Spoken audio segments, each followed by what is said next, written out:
En el nombre del Padre, del Hijo y del Espíritu Santo. Amén. El Señor esté con ustedes. Hermanos, para celebrar dignamente estos sagrados misterios, reconozcamos nuestros pecados.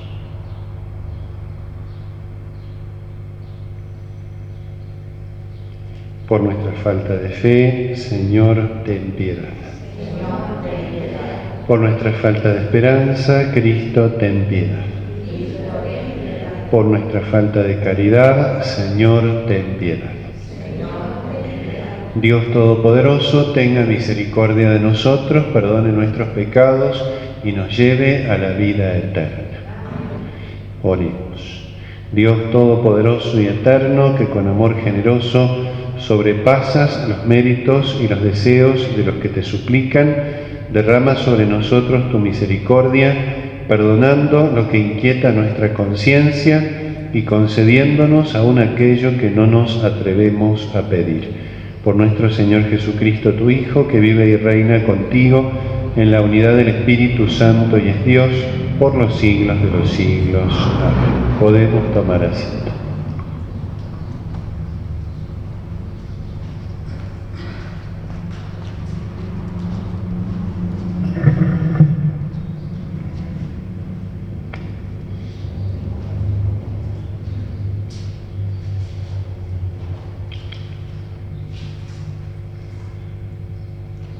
Lectura del profeta Jonás. La palabra del Señor fue dirigida por segunda vez a Jonás, en estos términos: parte ahora mismo para Nínive, la gran ciudad, y anúnciales el mensaje que yo te indicaré. Jonás partió para Nínive conforme a la palabra del Señor. Nínive era una ciudad enormemente grande. Se necesitaban 3 días para recorrerla. Jonás comenzó a internarse en la ciudad y caminó todo un día proclamando: dentro de 40 días Nínive será destruida. Los ninivitas creyeron en Dios, decretaron un ayuno y se vistieron con ropa de penitencia, desde el más grande hasta el más pequeño. Cuando la noticia llegó al rey de Nínive, éste se levantó, se quitó su vestidura real y vistió con ropas de penitencia y se sentó sobre ceniza. Además, mandó proclamar a Nínive el siguiente anuncio: por decreto del rey y de sus funcionarios, ningún hombre, ni animal, ni el ganado mayor ni el menor deberán probar bocado. No pasten ni beban. Vístanse con ropa de penitencia hombres y animales. Clamen a Dios con todas sus fuerzas y conviértase cada uno de su mala conducta y de la violencia que hay en sus manos. Tal vez Dios se vuelva atrás y se arrepienta y aplaque el ardor de su ira, de manera que no perezcamos. Al ver todo lo que ninivitas hacían para convertirse de su mala conducta, Dios se arrepintió de las amenazas que le había hecho y no las cumplió. Es palabra de Dios. Salmo. Si tienes en cuenta las culpas, Señor, ¿por qué subsistir? Si tienes en cuenta las culpas, Señor, ¿quién podrá subsistir? Desde las más profundas te invoco, Señor. Señor, oye mi voz. Estén tus oídos atentos al clamor de mi plegaria. Si tienes en cuenta las culpas, Señor, ¿quién podrá subsistir? Si tienes en cuenta las culpas, Señor, ¿quién podrá subsistir? Pero en ti se encuentra el perdón para que seas temido. Si tienes en cuenta las culpas, Señor, ¿quién podrá subsistir? Como el centinela espera la aurora, espera Israel al Señor, porque en Él se encuentra la misericordia y la redención en abundancia. Él redimirá a Israel de todos sus pecados. Si tienes en cuenta las culpas, Señor, ¿quién podrá subsistir?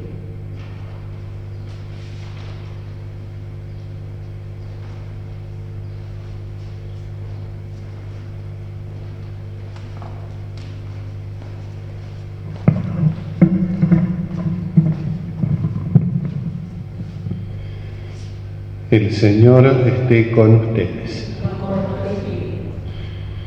Lectura del Santo Evangelio según San Lucas. En aquel tiempo Jesús entró en un pueblo y una mujer que se llamaba Marta lo recibió en su casa. Tenía una hermana llamada María que sentada a los pies del Señor escuchaba su palabra. Marta, que estaba muy ocupada con los quehaceres de la casa, dijo a Jesús: Señor, ¿no te importa que mi hermana me deje sola con todo el trabajo? Dile que me ayude. Pero el Señor le respondió: Marta, Marta, te inquietas y te agitas por muchas cosas, y sin embargo pocas cosas, o más bien una sola, es necesaria. María eligió la mejor parte que no le será quitada. Palabra del Señor. Podemos tomar asiento. El primer rasgo que debemos tener en cuenta cuando leemos este Evangelio de Marta y de María es la visita de Jesús, es la llegada de Jesús a un pueblo, a una casa y a un corazón. Esto es lo más importante, y a partir de lo cual se entiende mejor la reacción de Marta y la reacción de María frente a la llegada de Jesús. Sabemos que Marta va, como el Evangelio lo atestigua, a recorrer un camino de purificación, un camino de perfección espiritual a lo largo de su vida, que se hace explícita en la confesión de fe cuando Jesucristo va a resucitar a Lázaro. Allí aparece Marta nuevamente proclamando que ciertamente, que con toda seguridad, Jesucristo tiene poder sobre vida y muerte. Jesucristo es la resurrección y la vida. Y para llegar a ese punto en cierta manera culminante de perfección, Marta recorre un camino de aprendizaje de lo que realmente significa la presencia de Dios en su vida, que todavía en este relato no había comprendido o no había aceptado plenamente. Por eso esta enseñanza es una enseñanza para nosotros, ciertamente, pero lo fue en primer lugar para la propia Marta, que comprendió o que empezó a comprender mejor lo que realmente significaba la presencia de Jesús. Porque Jesús no era un huésped más, no era un ser humano como cualquier otro, sino que es el mismo Dios presente en ese pueblo, en esa casa y en ese corazón. Es una aproximación que nos muestra aquí el Evangelio de San Lucas. Viene en primer lugar a un pueblo, que ciertamente es Betania, pero que se puede ampliar esta perspectiva y hablar directamente del pueblo de Dios o directamente de la humanidad. El primer capítulo del Evangelio de San Juan nos dice que Jesús, que el Verbo de Dios, vino a su propiedad, a su pueblo, a lo que le pertenece, y los suyos no lo recibieron, los suyos lo rechazaron, pero a aquellos que lo recibieron les dio el ser hijos de Dios y herederos del cielo. Esta primer línea del Evangelio de hoy tal vez sea tan importante como la última que Jesús va a pronunciar en este mismo pasaje. Jesús entra en un pueblo, es el Salvador, el Dios con nosotros, y a esa acción de llegar, de aproximarse, corresponde la receptividad. Marta lo recibe en su casa, nos dice el Evangelio, y eso es algo muy bueno. Pero María lo recibe en su corazón, y eso es algo mucho mejor. Y Marta va a pasar a lo largo de su vida de este recibirlo en su casa a recibirlo también en su corazón, porque ese es definitivamente el camino espiritual.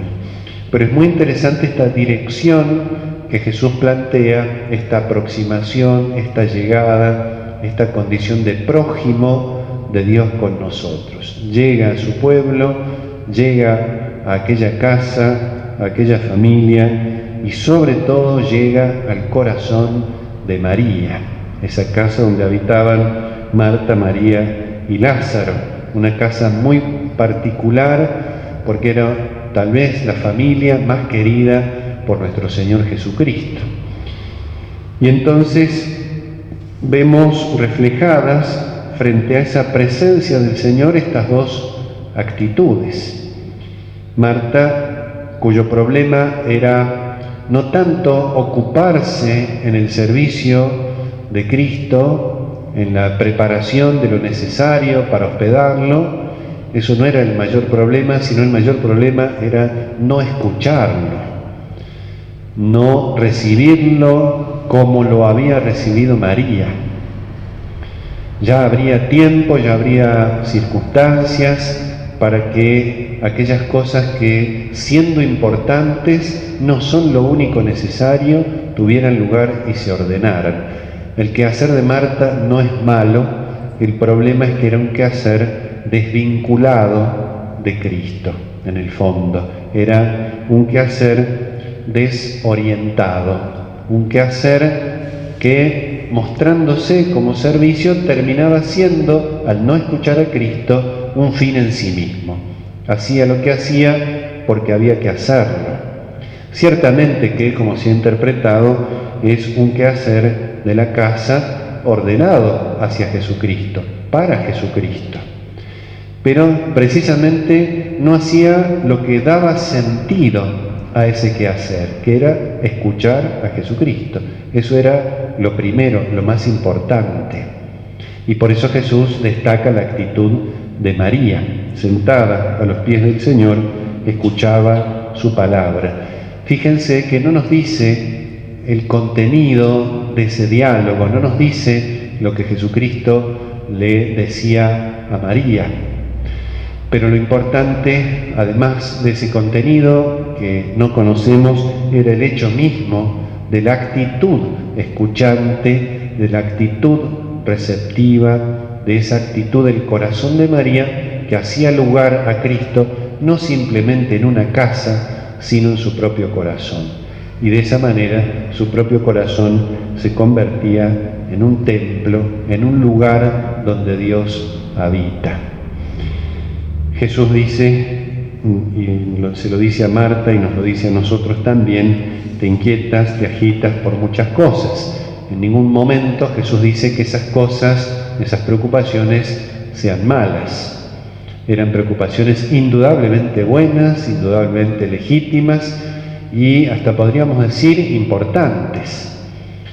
No es que sean malas, no es que no haya que hacerlas. El tema era que tienen que tener un sentido, tienen que tener una orientación, tienen que tener una finalidad. Jesucristo no vino al mundo para que no hagamos nada, o para que no nos preocupemos de nada, o para que nada nos importe. Vino para que todo eso tenga realmente sentido a la luz de su presencia. Y entonces cuando atendemos a Cristo como lo único necesario, como lo imprescindible, como la clave de todo lo demás, cuando nuestra vida está realmente orientada a Cristo, todo lo demás tiene sentido, todo lo demás tiene orientación, todo lo demás tiene verdadera importancia. Por eso se ha interpretado también que nuestra vida en este mundo, en nuestro corazón, por así decirlo, conviven Marta y María. Pero la vida definitiva es la de María y no la de Marta. María preanuncia la patria celestial, porque en la patria celestial nuestra alegría, nuestro gozo, nuestra plenitud, nuestra saciedad será tener presente de manera directa y sin ya los velos de la fe a Dios mismo. Y sabemos, aunque no podemos imaginarnos, que el cielo consiste esencialmente en la visión de Dios.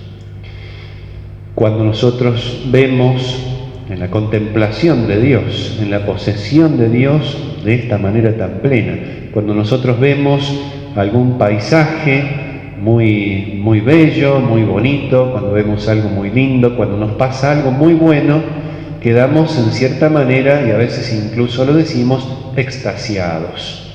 Quedamos como inmóviles frente a algo que impacta por su belleza, por su bondad. Pero son cosas creadas, son cosas parciales, son cosas precarias que no sacian nuestro corazón. Y sin embargo, producen esa salida de nosotros mismos. Éxtasis significa eso, salir de nosotros mismos para estar como sumergidos casi totalmente en esa belleza, en esa bondad que podemos percibir con nuestros sentidos. Y es una imagen muy tenue, pero que nos ayuda a aproximarnos un poco más a lo que significa el cielo, que es lo que María ya descubría en la presencia de Cristo. Por eso no es que María no hacía nada, María hacía todo, María hacía lo único importante, aquello para lo cual se hace todo lo demás. Y por eso María es un preanuncio de nuestra vida en el cielo. Cuando esa belleza que contemplaremos, esa bondad, esa verdad personal que es Dios mismo, Padre, Hijo y Espíritu Santo, sí sacian totalmente nuestro espíritu. Cuando nos pasa algo muy bueno, queremos que eso dure, no queremos que se acabe, no queremos que se termine. Y sin embargo se termina, se acaba, o a veces perdemos el interés. En el cielo eso no sucederá. Esa belleza es tan impactante que nos invadirá de tal modo nuestro corazón que no desearemos nada más que saciarnos plenamente de esa presencia de Dios. En nuestro corazón conviven entonces durante el camino de la vida Marta y María, porque hacemos cosas y al mismo tiempo intentamos hacer presente a Cristo en nuestro corazón, convertir nuestro corazón en un lugar donde Jesús habite. Pero llegará el momento, y eso es lo que Jesucristo aquí anuncia, en el cual nuestras tareas terminarán, nuestras preocupaciones se acabarán, nuestros problemas alcanzarán su fin y hasta nuestras precarias alegrías en este mundo también. Y comenzará lo verdaderamente importante, lo único necesario, lo que dio sentido a toda nuestra vida. Esto lo comprendió María y después con el tiempo también Marta, que va a confesar esa condición de Cristo como Redentor, como Salvador, como la verdadera vida hacia la cual nos dirigimos. Pidámosle entonces al Señor que nos ayude a vivir siempre pendientes de ese fin que es la patria celestial y que nos ayude para que todo lo que hacemos y para que todas nuestras preocupaciones estén puestas siempre a los pies de nuestro Señor Jesucristo. Que así sea.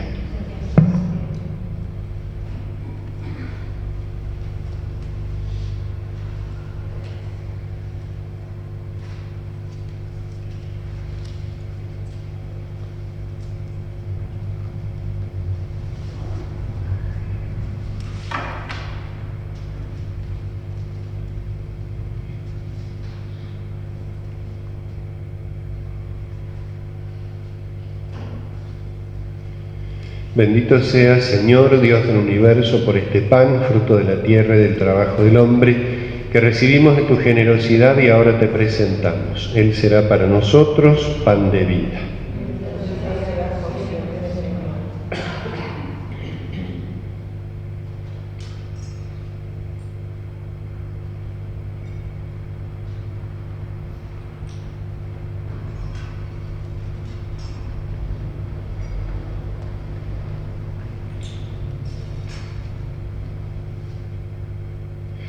Bendito seas, Señor Dios del universo, por este vino, fruto de la vid y del trabajo del hombre que recibimos de tu generosidad y ahora te presentamos. Él será para nosotros bebida de salvación.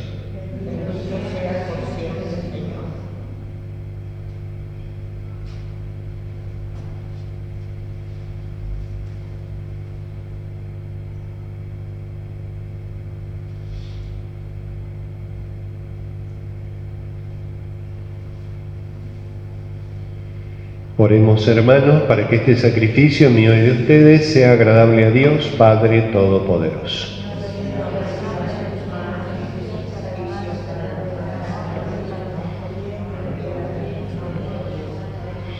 Recibe, Señor, la oblación instituida por ti y por estos sagrados misterios que celebramos, danos la gracia de tu redención. Por Jesucristo nuestro Señor, el Señor esté con ustedes. Levantemos el corazón.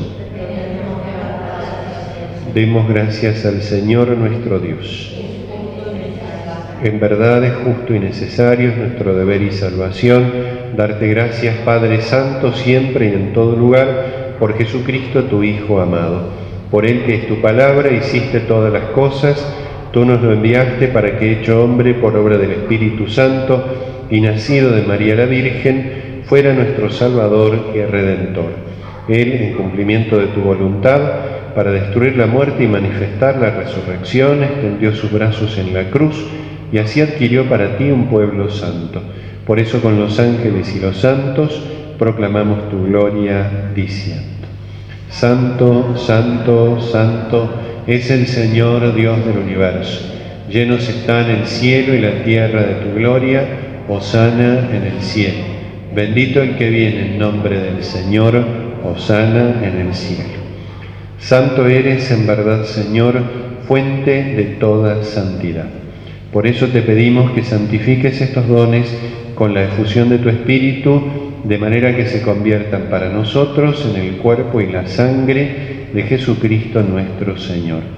Él mismo, cuando iba a ser entregado a su pasión voluntariamente aceptada, tomó pan, dándote gracias, lo partió y lo dio a sus discípulos diciendo: Tomen y coman todos de él, porque esto es mi cuerpo que será entregado por ustedes.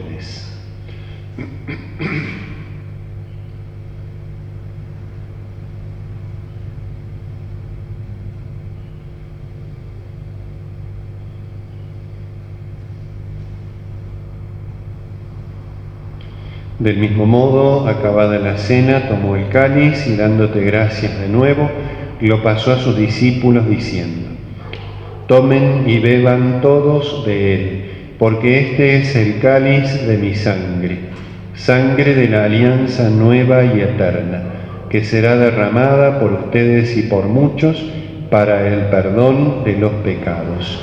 Hagan esto en conmemoración mía.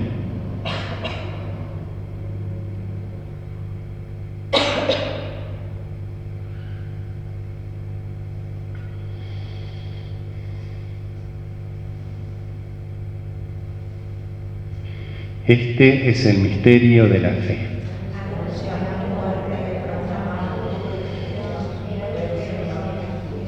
Así, Padre, al celebrar ahora el memorial de la muerte y resurrección de tu Hijo, te ofrecemos el pan de vida y el cáliz de salvación y te damos gracias porque nos haces dignos de servirte en tu presencia.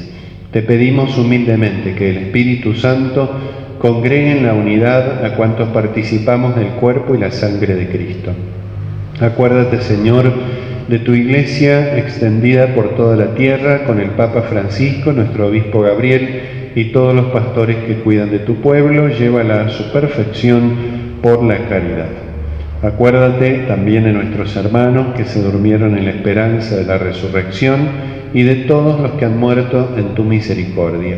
Admítelos a contemplar la luz de tu rostro. Ten misericordia de todos nosotros y así con María la Virgen, Madre de Dios, San José su esposo, los apóstoles y cuantos vivieron en tu amistad a través de los tiempos, merezcamos por tu Hijo Jesucristo compartir la vida eterna y cantar tus alabanzas. Por Cristo, con Él y en Él, a ti Dios Padre Omnipotente, en la unidad del Espíritu Santo, todo honor y toda gloria por los siglos de los siglos. Fieles a los preceptos del Salvador, digamos la oración que Jesús nos enseñó. Padre nuestro que estás en el cielo, santificado sea tu nombre, venga a nosotros tu reino, hágase tu voluntad en la tierra como en el cielo. Danos hoy nuestro pan de cada día, perdona nuestras ofensas como también nosotros perdonamos a los que nos ofenden. No nos dejes caer en la tentación y líbranos del mal. Líbranos de todos los males, Señor, y concédenos la paz en nuestros días para que, ayudados por tu misericordia, vivamos siempre libres de pecado y protegidos de toda perturbación, mientras esperamos la gloriosa venida de nuestro Salvador Jesucristo.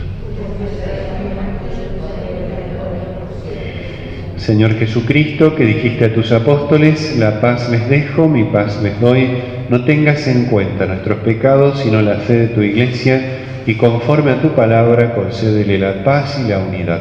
Tú que vives y reinas por los siglos de los siglos, la paz del Señor esté siempre con ustedes.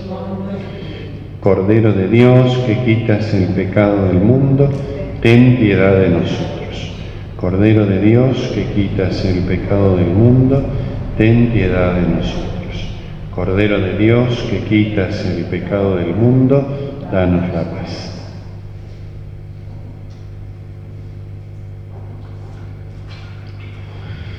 Este es el Cordero de Dios que quita el pecado del mundo. Dichosos los invitados a la cena del Señor.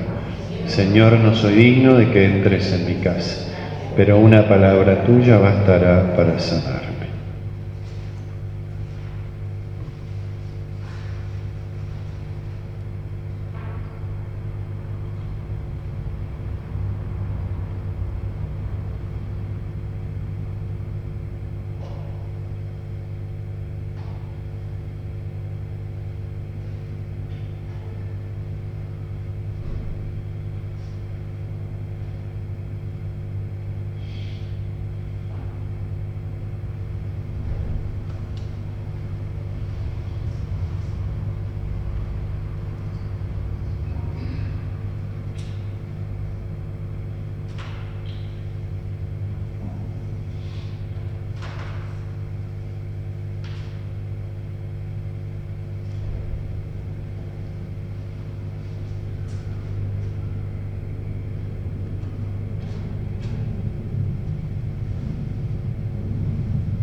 Oremos. Dios Todopoderoso, sácianos con el sacramento del cuerpo y la sangre de tu Hijo, para que nos transformemos en aquello que hemos recibido.